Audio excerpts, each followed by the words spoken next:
In our today's news bulletin, we have an opinion piece titled, "We Are Poor, Not Blind," by Dr. Maydom Chanthanasinh.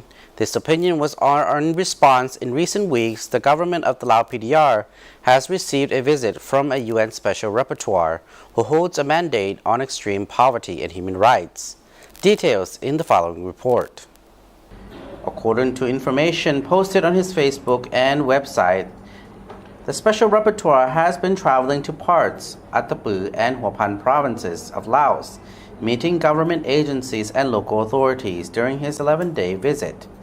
At the end of his mission, the Special Rapporteur produced a 23-page end-of-mission statement, one that seems to have been prepared beforehand, perhaps rather filled with words of frustrations and ill intentions from the NGOs abroad, with just small and carefully picked out segments of words from just a few of the many people he encountered during his mission that served his true purpose of attacking the very government that has opened its arms to him.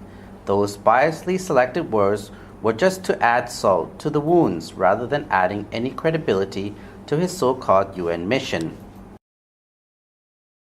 There are a lot to digest. His end-of-mission statement, his news release derived hugely from the end of the mission statement, and his free-for-all buffet press conference of blame and shame at the UN House on the 28th March 2019. Today, Professor Alston will be presenting to us his preliminary... Watching his live stream press conference as a Lao person, I would have liked to jump at the opportunity to refute and defend against his ignorant and biased claims at the very first instance. But it was impossible without physically being present, and also careful examination and research needed to be done before debunking these NGOs' prepaid statements. Water, of sanitation. At the time of writing this opinion piece, I was hugely tempted to tackle the claims made one by one, but an opinion piece has its boundaries that needs to be complied, though it must be balanced for this reader's sake of being better informed. Of schools and so on. GDP growth has been quite remarkable. Most countries would be very envious of a rate of 6.5%. To be fair, there are some facts that have been used in the said statement, but according to the government officials who made an intervention at the press conference, and from whom I decided to seek further views for this opinion piece, there were many other factors and explanations by the government of Laos that has been omitted, seemingly done on purpose. The officials said that some useful recommendations were also included, but it was a shame that the overwhelming emphasis on attacking the Lao government might have caused a shadow too vast and dark for those recommendations to find any significant light of attention. Therefore, I have decided to make some small investigations on my own, albeit one that is not as well facilitated as that of the Special Rapporteur. Some contrasting truths have emerged here. It ought to begin with briefly looking back at the historical facts. Laos and its people were under foreign influence and rule for a very long period of its history, during which the rights of the people were virtually non-existent, as they were treated as subjects of abuse and exploitations. Then came the mass destruction of war from 1964 to 1973.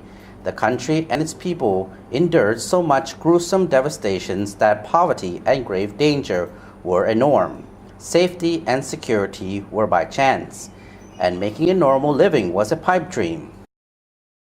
I believe the Lao people remembers who to thank for the enforced poverty. "They were trying to bomb us back to the Stone Age," said an older man I used to know and respect, who lost his sanity and eventually his life to two of those bombs on two separate occasions. Even today, those remnants of war, or UXOs, still haunt, kill, injure, and maim Lao people to this day. I also know that the remnants of war continue to shatter lives here in Laos. Many bombs that were dropped were never exploded. Over the years, thousands of Laotians have been killed or injured, farmers tending their fields, children playing.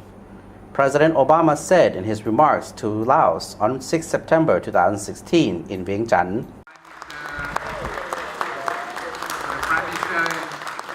The socioeconomic impact of UXO contaminations means that people lack confidence in the safety of their land, which in turn have negative impacts on the income of rural farmers and their families, and inhibits the development of the whole country. UN Secretary General Ban Ki-moon said in Vientiane on 7 September 2016, and Helen Clark, UNDP Administrator and Chair of the Development Group, stated that the national designation of an MDG 9, reducing the impact of UXO, was an important Lao national innovation. It highlighted an additional formidable challenge which the country faces, that of an estimated 8.7 million hectares of land contaminated by UXOs. These are some examples of many other significant figures that have similar views on the seriousness of UXOs and its hampering effects on poverty reduction in Laos. Yet the Special Rapporteur has managed to dismiss UXO as a non-poverty issue during his press conference as well as in his written statement, and discredited the UN and other development partners' work in this area by falsely mortifying all those who have been working with Laos for the very purpose of development for the people and freeing them from UXOs. This is a direct insult to those who have been working very hard to solve this problem and those who have lost so much and remain in grief and poverty because of UXOs. Looking at the attacking comments of the Special Rapporteur, they seem rather petty than critical. For example, the Special Rapporteur claims that there is no evidence of the government's policies benefiting the people in the real world. Not exactly certain which world he's been visiting. I've been living in the country all my life, which is much longer than the Special Rapporteur's 11-day visit. I can attest to that things in reality are different from the Special Rapporteur's ignorant descriptions, and surely it is the policies of the government of Laos that have been resulted in the socio-economic and poverty reduction progresses that the country has made over the past 4 decades. In 1995, the UN adopted 2 definitions of poverty: absolute poverty and overall poverty. Many wrongful accusations from the Special Rapporteur regarding the government of Laos policies and implementation were about the government of Laos' efforts to eradicate those 2 and all forms of poverty. Of course, being a least developed country means those efforts and its execution cannot match those of more developed countries. Nonetheless, they should not be painted as evil schemes to further entrench poverty. Many other factors and specific characteristics of Laos have also been neglected in the Special Rapporteur's polarized report. Laos has many mountainous areas, and many of the ethnic groups live their lives well deep in the remote and difficult to access shades of the hills and cliffs. By the internationally recognized definition, these people are extremely poor. But in reality, they are used to these conditions and have been living comfortably despite lacking many of the modern world's basic demands. Slash and burn cultivation was a way of life for some groups that needed to be changed for the collective well-being of all Lao multi-ethnic people. With limited resources of the Lao PDR, the UNTAD's assistance advice to the government of Laos was to prioritize and allocate them accordingly. Asking for foreign loans to invest for the poor may have the same appeal as asking for charity. Building infrastructure, on the other hand, might be better received. While conditions attached are often limited, the government of Laos to prioritize enhancing the existing structure rather than scattering efforts to reach all population, just for the sake of it. As such, clustering and consolidating villages is the best possible way to provide a wider reach of access to infrastructure and social services. This is difficult but necessary for all people in general to adapt to a new condition and way of life, be it the poor or not so poor.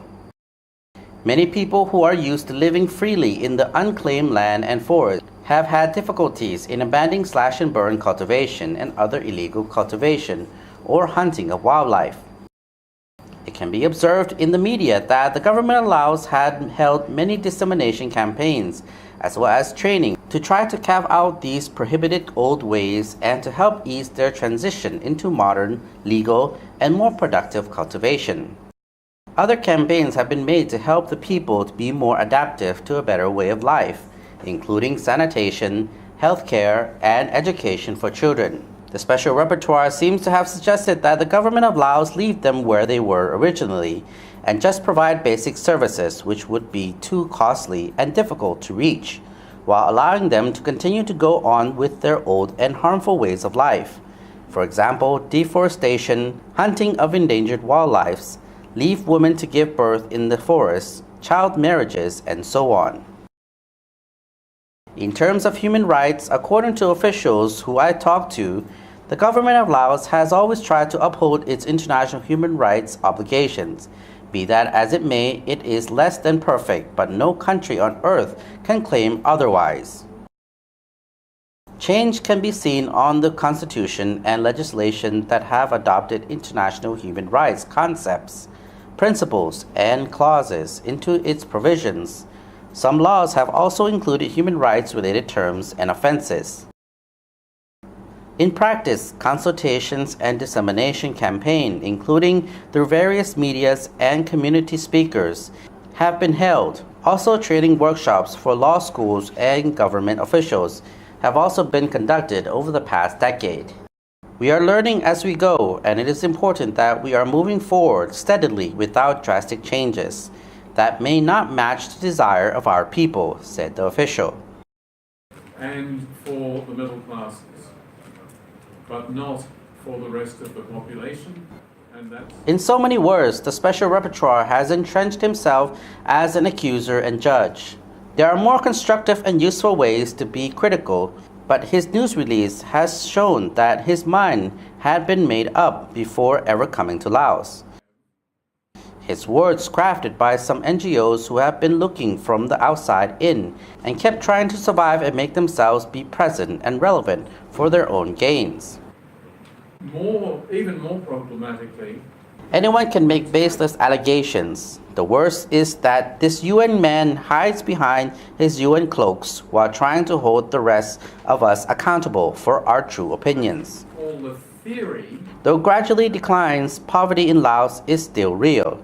It is easy to throw the blame around and leave, but nothing ever gets solved by doing just that.